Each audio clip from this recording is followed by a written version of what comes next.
хүчирхэг хаадын удам хүмүүн төрлөختний үлгий эд тэнгэрээс заяад тэнгэр газрыг зөгнөгч монхох тэнгэрийн дор хорвоо ертөнцийн содон сайхан бүхнийг сонирхон харж байсан цэнгэх үүдэн ертөнцөөр айлан умардаас өрн хүртэл ургах улаанаран шингэх зүг хүртэл уртын дууны эгшэглэн дор Монгол айлал тайхан.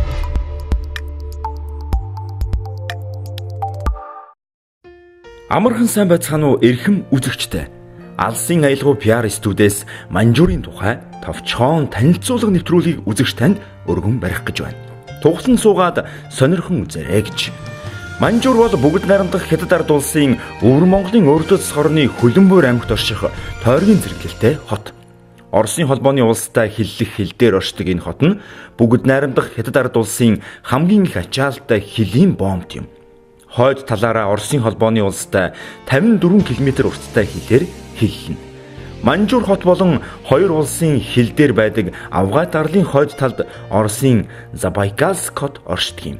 Манжуурын өмнө талд 2600 км квадрат талбайтай дундаж гүн нь 5 м бүхий хөлөн хэмээх нуур байдаг. Манжуурын хүн амын 95% нь хан үндэстэн, үлдсэн нь Монгол, Манж болон бусад үндэстэн. Эрт дээр үеэс Дунхуу, Хүннүү, Сянби, Кедан, Зүрчид, Монгол зэрэг янз бүрийн үндэстэн овог аймагуд нутаглаж байсан энэ нутаг Манчин улсын үеэс эхлэн Орос, Хятадын хилийн загвуулсан түүхтэй. Харин 1896 онд Хятад Оросын гэрээний дагуу баригдсан Сибирь Манжуурыг холбосон төмөр зам 1901 онд ашиглалтанд орсноор Манжуур өртөөг байгуулсан юм. Өдгөө Манжуур хот нь нийтдээ 732 хавтгай дөрвөлжин километр нутагтай 300 мянга гаруй хүн амтай. Хүн ам цөөтэйч энэ хот Хятад улсын хамгийн их ачаалалтай хуурай боомт газар. 100 гаруй жилийн түүхтэй энэ хот сүүлийн үед хурдтай хөгжиж дотоодын нийт бүтээгдэхүүн 20 тэрбум, үл хөдлөх хөрөнгө оруулалт 15 тэрбум, орон нутгийн төсвийн орлогонд гэхэд 212 тэрбум юанаар хэмжигдэж байна. Тус боомтын бараа эргэлтэл гэхэд 70 сая тонноор хэмжигддэг гэнэлээ. Зөвхөн энэ хотод 930 гадаад худалдааны аж ахуй нэгж үйл ажиллагаагаа явуулдаг. Өвөр Монголын өөртөө засах орны Орос дахь импорт, экспортын бүтээгдэхүүний 80% нь энэ боомтоор дамждаг. Мөн Орос, Монгол, Япон, Солонгос, Тайван зэрэг 40 гаруй улстай эдийн засаг хамтын ажиллагааны гэрээ байгуулсан. Түүхэнд Евро-Азийг холбосон гол худалдааны зам, Азийн цонх хэмээн нэрлэгддэг Манжуур хот хойд талаараа Оростой, баруун талаараа Монгол улстай хил залгаа оршиж байгаа учраас газар зүйн давуу байдлаа ашиглан Манжуурыг аялал жуулчлалын бүс нутаг болгохыг хичээн хөрөнгө мөнгөж, их зарцуулж, тэр нь ч үр дүнгээ өгсөн гэхэд болно. Ирээн бол монголчуудад зориулсан Хятадын чөлөөт худалдааны бүс. Харин Манжуур бол Оросуудад зориулсан Хятадын чөлөөт худалдааны бүс юм. Бид олон жилийн турш ирээний барааг худалдаж авсан. Бүхэл бүтэн айрам өдөр бүр ирээнийг дайлаар мурдаж, бүх төрлийн бараа таваарыг хуу хаман Монголдо авчирдаг. Ирээний хятадууд ингэж Монголын хөрөнгөөр хөлжиж, жижигхэн сумаа аймаг шиг хөгжүүлж чадсан юм. Бидний нэгэн адилаар Оросууд ч бас олон жилийн турш Манжуурын барааг худалдаж авсаар байна. Рублээ юанаар солиулсан Оросын худалдаачид өдөр бүр энэ зүг довтлохож бүх төрлийн бараа таваарыг хуу хаман Оросдо авчирдаг. Манжуурын хятадууд мөн л ийм замаар Оросын хөрөнгөөр хөлжиж жижигхэн аймгаа хот шиг хөгжүүлж чаджээ. Ирээний бараатай харьцуулахад Манжуурын бараа их давуу чанартай, загварлаг бас өндөр үнэтэй байдаг. Яагаад гэвэл Оросууд чанартай барааг эрхэмлдэг учраас өндөр үнээр худалдаж авахдаа дуртай байдаг юм. Манжуураар Хятадын зүүн Европтой хийж буй гадаад худалдааны 60% нь дамждаг гэсэн эдийн засгийн судалгаа бий. Манай Дорнод аймаг хил залгаа оршдог учраас ердөө 400 км давхиад л Манжуурт хүрнэ. Дорнотынхан ийшээ их явдаг. Сүүлийн жилүүдэд Улаанбаатарчууд ч Манжуурын зүг их явах болсон. Манжуурт анх удаа очсон хүнд хамгийн түрүүнд Оросын нутагт хөл тавьсан мэт сэтгэл төрнө. Алтан оройтой, бөмбөр дээвэртэй Орос загвар бүхий баашингууд, Орос дуу хөгжмгээд л Энэ хотын өнгө төрхийг илтгэх байшин барилгуудад Оросын соёл зан заншлыг нэвт шингээж өгсөн байдаг. Байшин барилгуудын гэрэлтүүлэг, чимэглэл тун сайн. Манжуур хот шөндөө яг л үлгэрийн орон мэт тансаг харагдана. Худалдаа 8-ны гол бүс болох Манжуур үслэг идэл арьсан гутлаараа алдартай. Бас нэг сонирхолтой 8 нь бидний сайн мэдих Матрёшка хэмээх Орос модон тоглоом. Оросууд өөрсдийнхөө үндэсний энэ тоглоомыг Манжуураас үн хайрлахгүй худалдаж авдаг нь хачирхалтай. Мөн Манжуурт дэлхийд цорганц модон хүүхэлдэйн хотхон байгуулсан байдгийг. Энэ хүү хотгоны голд 5 давхар Матрёшка хэлбэртэй байшин бий. Түүний эргэн тойронд 100 гаруй том жижиг Матрёшка байдаг. Энэ олон Матрёшка зүгээр нэг үзмэр төдий бос. Матрёшка хэлбэртэй жижигхэн байшингуудад бэлэг дурсгалын дэлгүүр, түргэн хоолны цэгүүд ажиллана. Оросууд өөрсдийнхөө үндэсний тоглоом болох Матрёшкын хотгоныг Манжуурт үзэж, Матрёшка хэлбэртэй байшинд орж хоол идэж, зарим нь буудалд нь бууж, Матрёшкагаа худалдан авч, өмнө нь зураг авахуулаад буцах нь хэвийн үзэгдэл. Ер нь л энэ дэрсэн хүн бүр Матрёшкын хотгонд заавал очдог. Матрёшкын хотгонтой хаяад ирлээд Оросын алдартай том хөшөө дурсгалын жижиг хөлбөрүүдийг уралсан байдаг юм. Гагарны хөшөөнөөс эхлээд агуу Петрийн хөшөө, Волгоградын хөшөөгч эндээс үзэх боломжтой. За сайн байцгаана үзэгчдээ, алсын аялгау PR студиэс бэлтгэн хүргэдэг. За ээлжид нэвтрүүлэг эхэлж байна. За энэ удаа бол Манжуурын талаар одоо мэдээллийг үзэгч та бүхэнд хүргэнэ. Яг одоо миний дэргэд Монгол аялал компани одоо Манжуурын аяллыг хариуцсан ажиллаж байгаа менежер Налжирмаа сууж байна. За танд энэ өдрийн мэндийг хүргэе. Баярлалаа. Танд ч гэсэн энэ өдрийн мэндийг хүргэе. Тэгээд бас алсын аялгау студиэс эрхлэн гаргадаг аяллахаа одоо зөвлөмжийг өгөх болсондоо баяртай байна. За саяхан бас өөрөө Манжуур руу яваад ерөнхийдөө нэлээд судалгаа хийгээд ирсэн тийм ээ. За бидний мэдхээр бол Манжуур бол энэ Оросын холбооны улсын ард түмний очдог одоо чөлөөт бүс. Монголчууд бол 90-нд голдоо очдог. Тэгээ сүүлийн үед тийшээ бас Манжуур руу явж байгаа гэж дуулсан. Үзэж харах юм ихтэй. Хятадын баг Лас Вегас гэх тийм 6 цэнгэний, тийм нарийн цэнгэний одоо залуучууд голдоо их очдог. Дээрээс нь худалдаа 8 хийдэг гэд маш олон давуу талтай гэж дууллаа л да. Тэглгүй яах вэ? Тэгэхээр ерөнхийдөө бол монголчууд бол 90 лөө илүү их одоо явж тийм ээ өөрсдийнхөө импортын бүтээгдэхүүнийг авдаг бол Оросууд бол Манжуураас авдаг юм байна л да. Тэгээд Манжуур маань одоо 3 улсын хил залгаа учраас одоо яг өөрийнхөө одоо газар зүйн байршлын давуу талыг ашиглан худалдааны төв хэсгийг байгуулсан байдаг юм байна. За тэгээд зөвхөн Оросууд гэлтгүү одоо Хятадын гүнээс одоо маш олон хятадууд за тэгээ Япончууд маш их очдог гэж одоо бас бидний хүлээж авсан төлөөлөгч маань ярьж байсан. За би бол энэ ханга аялалгын компанид захирал байна. Одоо Манжуурын энэ олон монголчуудын аялаар авч байна. Гэхдээ манай Манжуураас одоо засагтараа гой болж байна. Янз бүрийн үжиг аялж байгаа ч нэг ажрууд байна. Олон монголчуудын угтад саяхан үечлээд энэ олон энэ аялж байгаа ажруудаар явна. Одоо Артемон заны хүрээлэн байна, Матрёшки байна. Өмнө нь Оросын хил Манжуурын толгой ийм газруудаар авсан. Өгтөө цаашаанаас ондоо хотод Даален, Бейдайх, Харбин янз бүрийн газруудаар аялж болно. Одоо Манжуурт бол жилдээ тэр тусмаа одоо аялал жуулчлалын улирал болох 6, 7, 8, 9 сард тийм ээ 5-аас 6 сая жуулчд ирж одоо сайхан үзүүрүүдээ үздэг, зам худалдаа 8 хийдэг гэж хэлж байгаа. Манжуурт ингээд явж байхад ерөнхийдөө Орос хүмүүстэй нэлээд таарна. Тэнгүүд айгүй сонирхолтой нь юу гэхээр манай монголчуудаас дээхэн үеийн хүмүүс, манай аав ээжийн үеийн хүмүүс ч юм уу те ихэнх нь айгүй Орос хэлтэй байдаг шүү дээ. Тэнгүүд ингээ очингуу шууд нэг дэлгүүрүүд рүү ороод эсвэл үйлчлэгээний газар ороод ингээд уулзгаад ингээд оронгууд здравствуйте гэх. Шууд ингээд орсоор эхэлж байгаа байхгүй. Тэгэхэд бол надад их айгүй эвтэйхэн ер нь бол манай монголчууд очиход тийм ээ ядаж үйлчлэгээ үзүүлэхтэй биднэрт илүү ойр санагдсан. За би бол урагшаа явж үзээгүй л дээ. Тэгээ Манжуур ингээд дуулаад сонсоход ийм их таатай айтайхан сайхан байна гэж дуулаад байгаа. 90 харин яад юм бол монголчуудыг очихоор сайн байна уу гэж мэдлдэг байх та тийм ээ. Тэр ямар ч сан Оросуудыг маш том зах зээл байгаа шүү дээ. Тэгэхээр тэр бүхнийг татах гэж дан ганц худалдаа 8 биш аялал жуулчлалыг хөгжүүлсэн. Одоо нэг Матрёшкын хотгын тэр гээд нэг яриад юм байна. Тэр талаар ямар хөө мэдээлэл вэ? Тэгэлгүй яах вэ? Аялал жуулчлал одоо хүмүүс бол Манжуурыг ихэнхдээ худалдаа 8 гэдгээр нь илүү одоо хүлээж аваад байгаа юм болов уу гэж би бодож байгаа. Тэгэхэд бол миний бодлоор бол Харин бүр аялал жуулч талдаа нэлээд одоо үзэх үзвэрч гэдэг юм уу түүх дурсгалын газрууд ихтэй. Одоо таны хэлсэнчлэн тийм ээ тэр матрошканы талбай гэдэг чинь тэр болохоор яг Оросуудаа зориулаад ингээд яг матрошка хэлбэртэй байшин барилгууд барьсан байгаа. Хамгийн өндөр нь хэд 5 давхар байшинтай тэнцвүүц том матрошка хэлбэртэй байшин. Ингээд тойроод бол яг матрошкан тосгон гэж хэлмээр надад санагдсан. Тэгээ ингээд тойроод жижиг матрошкан байшингууд байгаа. Тэрэндээ худалдаа үйлчилгээгээ явуулчихж байгаа. Тэгэхээр нөгөө Оросууд маань матрошканда бүр өстэй бараг л байдаг юм а тавьд одоо өгдгөл юм байна л та. Тэгэхэд бол тэндээс би бол улаан үд айгүйх явдаг хүн л дээ. Тэгэхэд бол би улаан үдээс тийм олон матрошкатай газар би харж байгаагүй. Тэгэхэд бол Оросууд зориулсан матрошка нэж байгаа. За ганц матрошканы тэр талбай биш тийм ээ.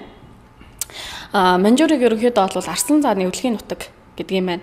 Ягаад тэгэхээр Залаан нуур гэдэг нэг нуур байгаа юм. Одоо яг Манжурын төвөөс нэг 54 55 км-ийн зайтай. Тэнд болохоор яаж юм гэхээр хүүхдэд дагуулсан их зан Арслан зааны юу болцсон байна л да, олдур болцсон юм байна. Энд ингээд Арслан зааны нутаг байсан юм байна. Арслан зан ямар ч байсан энэ нутгаар дайран өнгөрсөн юм байна. Тийм учраас энэ Арслан зааны өвлөгийн нутаг гэж нэрлэлсэн. Тэгээ Арслан зааныхаа тэр одоо баримл хүрэл чулуун баримлууд хийгээд тавьсан байгаа байхгүй. Тэгэхэд бол тэнд бол маш их жуулчид очдог тийм ээ. Тэгээд мөн одоо яг Манжурын музей гэж байгаа. Тэр музейдээ болохоор нөгөө Арслан зааныхаа олд урыг тавьчихсан. Тэгэхэд мэдээж хэрэг эн чинь түүхэн дурсгалтай газрууд аялал жуулчлалыг сонирхдаг тийм ээ орнууд бол маш их зорж очт юм байна лээ. Зөв. Тэгэхээр мэдээж Арслан цаан гэдэг юм бол нүүдэлж явж байгаа мөслөх үеэр ингээд сүрээд үлдсэн шүү дээ. Тэгэхээр тэр доороо жишээ нь Байжин гэдэг бол тэдний хувьд бол гайхалтайс аялал жуулчлалыг хөгжүүлэх юм боломж. За түүнээс гадна за одоо Манжур руу гэхээр голдуу манайхны залуучууд их яваад байгаа юм тийм ээ. Залуучууд бүсгүүчүүд. За тэгээ бүсгүүчүүд бол очиж шопинг хийнэ. Тэндээс худалдаж авах одоо эд материал бараа таваар ер нь юу байна? Их илбэг дэлбэг байна уу? Үн өртгийн хувьд хэр үнэтэй байна? Хэр хямдхан байна? Бүсгүүчүүд гэж ярих юм бол шууд л нэг юм тусна. Ерөөсөө л булган шүүв. Тийм ээ. За тэгээд залуучууд голдуу яваад байгаа учир нь юу гэхээр миний харж байхад бол юм байсан. Яг тэгэхээр одоо ингээд бид нар яг өдөрт ингээд шопинг хийгээд үзэх үзүр үйлчлэгээ үзчихэж байгаа. Тэгэхэд бол мэдээж монголчууд аялахдаа яг юм нэг цогц үйлчлэгээ ч юм уу те тэрийг хүсдэг байхгүй юу гэдгийг өдрөн шопинг хийлээ үзүрээ үзлээ орой бас нэг хөөрхөн алжаалаа тайлчих те тэгэхэд бол тэнд ячсан залуучууд юунд нь сонирхолтой тэгэхээр бид нар орой одоо Манжууртаа 3 хоногтоо 2 орой нь одоо үзүртэй шоутай тийм одоо зоог барьж байгаа юм. Тэгэхдээ бол яасан гэхээр үзүүр нь надад бол үнэхээр сэтгэл хөдлөсөн. Тийм нэг одоо ингээл хараал нэг зүгээр нэг одоо дойрын театр ч юм уу те өөрийнхөө туртай тоглолтыг үзэж байгаа юм шиг мэдрэмж төрмөр. Ягаад тэгэхээр эхний оройн бид нар үзүүр үзэж байхад 3 улсын соёлыг харуулсан одоо тийм үзүр үзүүлж байгаа. За хятадууд одоо дууга дууллаа. Тэр нөгөө лимбэрээ одоо лимтлээ те. Тэгэхэд бол монголчууд хөөми, уртын дуу. За орсууд нөгөө нэг бүжгээ хийгээд явчихж байгаа. Тэгэхэд бол нэрээ үнэхээр ингээд бүр үнэхээр кафег мэдэрч байгаа юм л да тэр бол. Тэгэхээр дараагийнх нь орой бид нар яасан гэсэн чинь аюултай гэж яригддаг л да. Аюултай одоо үзүүлбэрүүд идэг штэ тий. Сэлэм залгих за тэгэл өөр юу байдгийг маш олон үзүүлбэрийг үзүүлж байсан. Тэгээд тэрнийхээ дараа аюу гой залуучуудыг хөгжөөх тийм тэмцээн уралдаан явуулаад бүжиг явуулна. Тэгэхэд бол мэдээж монголчууд тэр тусмаа надад бол үнэхээр сайхан санагдсан. Би одоо залуу хүний хувьд тий Манжуурт ч би бол бүхий л юм амхээр сэтгэл хангалуун байж чадхаар бүх үйлчлэгийг авч Яг үнэ. Одоо бид нар бол хаашаач аялж болно. Хаан ч өндөр барилга, шил төл болсон гайхалтай бүтээн байгуулалтууд байна. Гэтэл нэг сайхан оройн зоогоо барьж байхад гайхалтай сайхан үзүүлбэр, шоу, тэрийг үзээ сонирхно гэдэг бол маш их айтайхан сайхан зүйл тийм ээ. Яг өөрөө ч хэлснээр юу гэдгийг улс олгонд л сайхан өндөр барилга байна, байшин байна уу байна, түүх дурсгалын газрууд байна уу байна. Тэгэхэд бол яг тухайн улс оронд одоо аялаад ирсэн гэхэд тухайн хүн юу үзэж харсан л сонио. Тийм ээ. Тийм учраас яг энэ аялын цогц сайхан үйлчлэгийг үзүүлээд кафег мэдрээд ирэхэд бол таатай санагдаж байгаа. Тэгээд тэр тусмаа одоо залуучууд гэхээр одоо яг уу мэдээч хэрэг одоо санхүүгийн хүндрэл маш их байдаг байхгүй. Миний хувьд гэхэд те одоо хүсэн газар руугаа явхад миний санхүү бол одоо тийм хангалттай биш шүү дээ. Тэгэхэд бол би Манжуур руу ингээд аялаад ирэхэд бол тийм ээ учиргүй тэгэж нэг хайхтар гуртг өндөр гараад ч юм уу те миний аяллаа зардал нэр хэдэн сарын цалин байгаагүй. Үнэхээр одоо юу гэдгийг миний хувьд бол нэг сарын хугацаанд бол нэр тийшээ аялаад ирэхэд надад ямар ч асуудал байгаагүй. Тийм учраас одоо залуучууд тэр тусмаа одоо бид нар бол соёлыг мэдэрчтэй энэ тентгийн улс орнуудаар тэцмэ ойрынхоо хоёр гүрний жижигхэн ийм сайхан хөгжилтэй газруудаар явж үзэх нь үнэхээр одоо зөв санагдсан. Зөв. За тэгэхээр ярилцлага бол ингээд өндөрлөх тийшээ хандаж байна. За эхлэл та бүхэнд бас манжуртай холбоотой түүхэн мэдээлэл хүрсэн, төгсгөлт ч гэсэн мэдээлэл хүрнэ. За тэгээ манжурын аялал яг одоо чинь хэдэн өдөр, хэдэн хоногийн одоо аялал гарах юм бол маршрут нь яг ямар хуу байх юм бол гэдэг нэг сүүлийн асуултаа тавьчих та. За тийм. Манжурын аялал ерөнхийдөө бол 4 шөнө 5 өдрийн аялал болж байгаа. Улаанбаатар хотоос гараад Дорнод, за Дорндоос цаашаа Хавирга бомтоор гараад Манжуртаа очино. Манжуртаа бол яг бүтэн 3 шөнө 3 өдөр байна. За энэ 3 шөнө 3 өдөртөө болохоор бид нар яг түрүүний хоёулагийн ярьсан үзүүрүүдээ үзээд за мэдээч хэрэг шопинг хийгээд ингээд ирнэ. Нэмэлтээр бас нэг мэдээлэл хүргэхэд юу гэхээр одоо бол нөгөө нэг яг аялал жуулчлалын улирал эхэлсэн учраас Манжуртаас бараа бүтээгдэхүүн маань хямдрал зарлцсан байдаг. За зарим нэг дэлгүүр нь бол бараг 50% гэж зарлцсан байдаг. Тэгээд миний хувьд би бодохдоо болохоор одоо яг нөгөө хичээл сургууль эхлэх гэж байгаатай холбоотойгоор тэгээ монголчууд маань илүү чанартай бараа тийм ээ өөрсдөө хэрэглээд дээр нь сайхан аяллаа ая тухыг мэдрээд тийм ээ кафег мэдрээд ирэхийг хүсэх юм бол Манжурыг сонгоорой гэж би олзөвлөнө. За тэгэхээр миний дууснаар ч гэсэн одоо жишээ нь Манжурт байгаа дэр бараанууд, хувцснууд илүү загварлаг, илүү шинэлэг, тэгсэн хэрнээ илүү чанартай гэдгийг бол дуулсан, явсан хүмүүсд бүгд хэлдэг юм байлаа. Ингээд та бүхэн нэвтрүүлгээ өгчлөлт хүлээн авч үзнэ.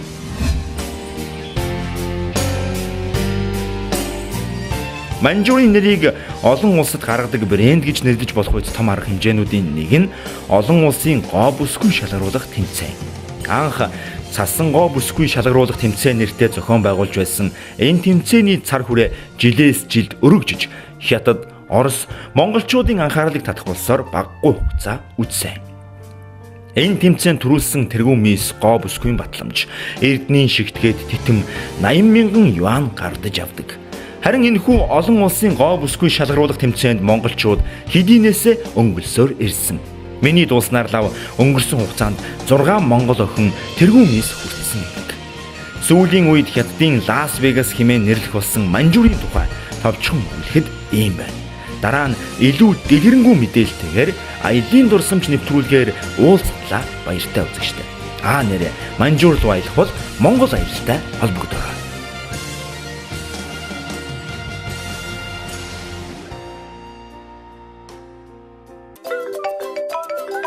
За байна уу? Байна. Гэхдээ авчилгүй яадаг юм бэ? Дэндүү сайхан хантай болсон штэ. Ямар симбгэр амтны санаа.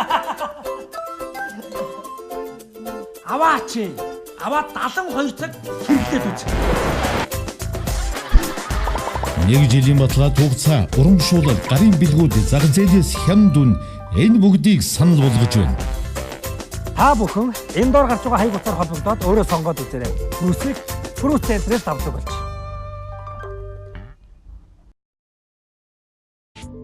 Зуны зугаатай өдрүүдэд гэр бүл, найз нөхөд, байгууллага, анги хамт олноор альжаалаа тайлан амрахыг та хүсч байна уу? Тэгвэл Цонжин болдгоос зүүн тиш 1 км-д байрладаг нарны орон жуулчны бааз таныг урьж байна. Хүний төлөө үйлчилж чадж байгаа хүмүүсээ ийм газар ирцгээ.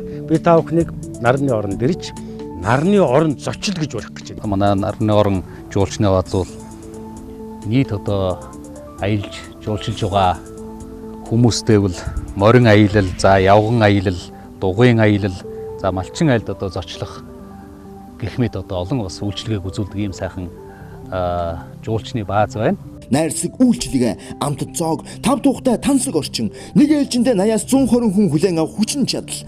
Энд та амарсан шиг амарч чадна. Цэвэр агарт альжаалаа тайлах дугаар 88 техник 45 51 9111 21 53. Нарны орон жуулчны бааз. Энэ удаагийн нэвтрүүлэгт урд хөршийн нутгаар буюу Хөх хот, Ордос, Гүмбэнгийн чиглэлд явсан мөргөлийн аяллаа дурсамжаар та зугаалах болно. Энэ аялал нийтдээ 9 шөнө 10 өдөр үргэлжилдэг. Өөрөөр хэлбэл Хөх хот, Ордос, Гүмбэнгийн аялал нь Монгол аял компани хамгийн олон хоног үргэлжилдэг урт аялал юм.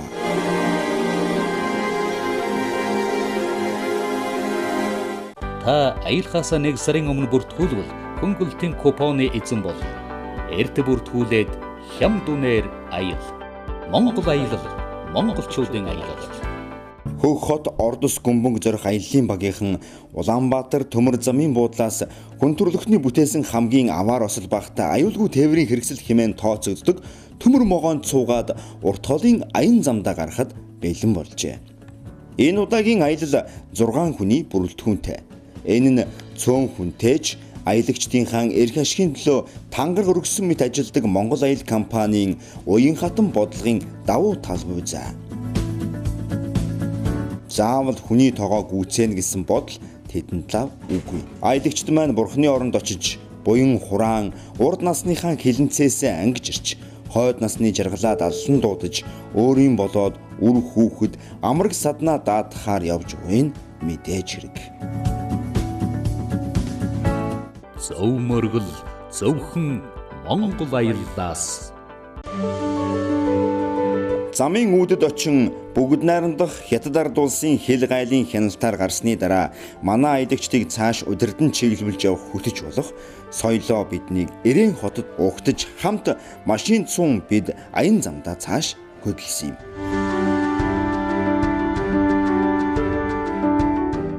Ийхүү үлэг гүрвлийн орон гэгддэг эрээн хотоос гарч нар бууж үдшийн бүрэнхий орчлон хучхаас нэлээн өмнө Ордос хотод ирсэн юм. Энэ нь манай аялагчдад Ордос хоттой танилцаж энд тентхийн үзэмж төгөлдөр газруудын өмнө гэрэл зураг даруулах боломжийг бүрдүүлсэн гэхэд болно. Нааш ирэх замдаа эргэн тойрноо ажиглан ой санаандаа буулгасан зураглалаа сэтгэлдээ тээсэн аялагчид оройн холоо зооглоод зочид буудлынхаа өрөөнд орон тухлаг орон дээрээ хэвтэж бүх гихч нь унтлаа. Од түгсэн шөнийн амгалан нойрноосоо сэрж шинхэн өглөөг угтсан аялагчид өглөөний ундаа угаад замдаа гарч дэлхийн буман аялагчдыг соронзон мэд татдаг Чингисийн онгон буюу Ордос хотоос 70 км-ийн зайд байх Монголын түүхээр аялж болох хамгийн том бүтээн байгуулалтыг үзэхээр ирсэн юм. Энд бид Чингис хааны хөшөө бүхий бүхэл бүтэн цогцлбороор аялж түүний жанждын тухай нүүдэлчдийн ахуй амьдралыг дүрслэн харуулсан олон зүйл баримлыг харж байлаа. Өөрөөр хэлбэл уншиж өссөн Монголын ус товчоогоор өөрийн биеэр аялснаас ялгаагүй мэдрэмж төрнө. Чингисийн онгон цогцлбор нь онгон тахилгын хэсэг, хааны дурсгалын музей гэсэн үндсэн хоёр хэсгээс бүтдэг. Задгаа талбаанд цогцлбор цэцэрлэг нь Монгол аж ахуйг дүрсэлсэн хүрэл хөшөөгөөр дүүрэн. Энд 5 хошуу мал, хөсөг тэрэг мөн морьтон баатруудын хөшөө бий. Олон хүний нүдийг хужирлаж төмөн жуучны сэтгэлийг баясгадаг Чингисийн онгоноос бид цааш хөдлөн Ордос хотоос 900 гаруй км хол орших Үдсэглэн Ланжоо хотын зүг хүлгийн жолоогоо заллаа.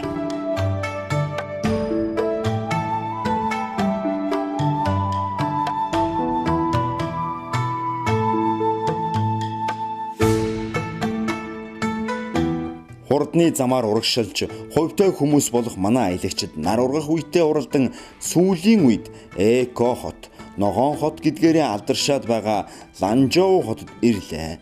Ланжоо хот нь Хятадын геометрийн төв цэг болох шар мөрний эрэг дагуу бүтээн байгуулсан үдсэглэнтэй хот юм.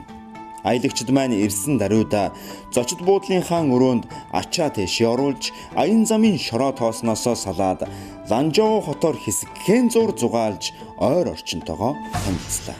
Зөв мөргөл зөвхөн Монгол аяллаас.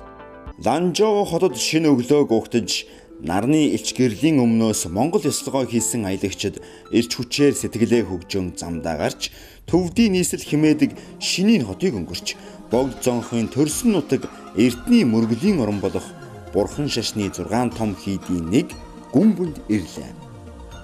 Энэхүү буман бурхны орон далайн төвчнөөс дээш 2000 гаруй метрийн өндөрт оршдог байгалийн үдсэглэн бүрдсэн гоо ертөнц бүхий газар.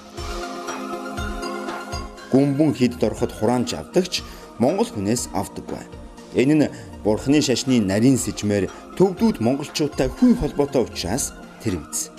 Эндхийн сүм дугнуудын хамгийн эртнийх нь 600 гаруй жилийн настай гэлцдэг.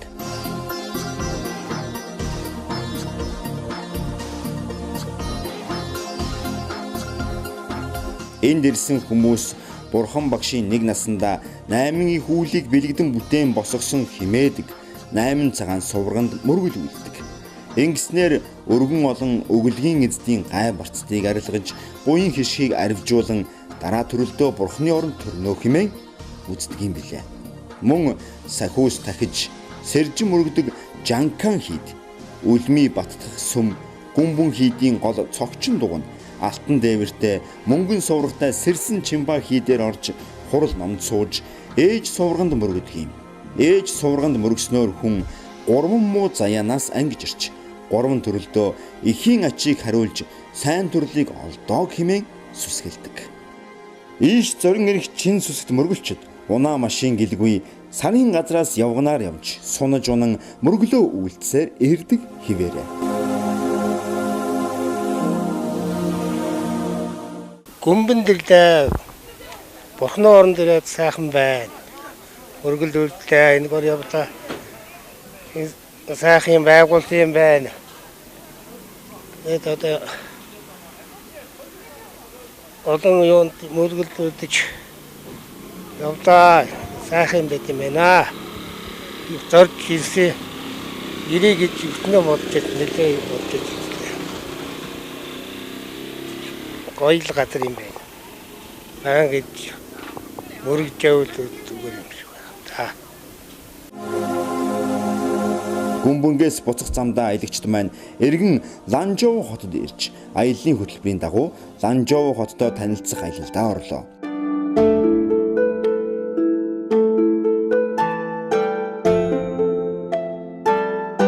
Мэдээж Ланжоу хоттой танилцах аяллаа хөтөлбөрт энэ хотын хамгийн үзэсгэлэнтэй хэсэг мөн түүх, дурсгалт, газар, үзүр үйлчлэгээний газрууд хамрагдах нь ойлгомжтой байлаа. Яг одоо манай аялагчид уулан дээр байрладаг амьтны хүрээлэн үзэж сонирхож байгаа нь энэ. Ийхүү аялагчид маань дүүжин гүүрээрч зугаалж, Гансу мужийн нийслэл химээдэг баян тансаг үзэсгэлэнтэй сэтгэл татам байдлаараа жуулчдын анхаарлыг татдаг орчин үеийн хот болох Ланжоу хотод дахиж ирвэл бараг төөрөхгүй болтлоо зугаалсан юм.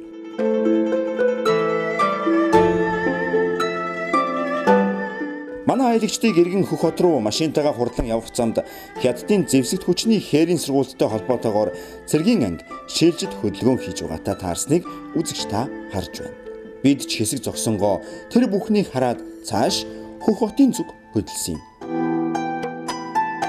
Мэдээж хөх хот орох замд бүрээд манхныг үзэн хэсэг хугацаанд буудлан аялагчдаа амс хийх мөн гэрэл зураг даруулах цаг мөч өглөө.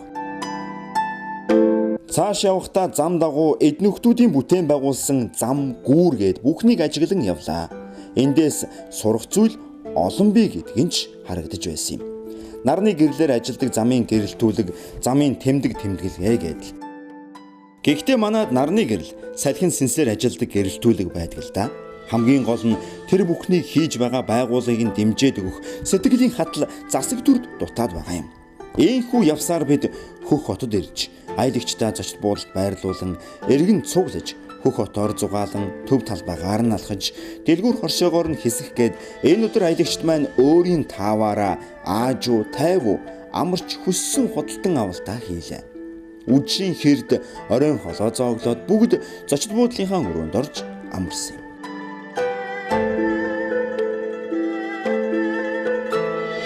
Маргааш нь өглөө эртлэн замдаа гарч Эрээн хотод очин Монголын сайхан орныхон хилээр орон аялагчд маань гэр гэрийнхээ зүг хөдөлсөн. За Монгол аялал хамт хооронд өнөөдрийн мэндийг дэвшүүлье.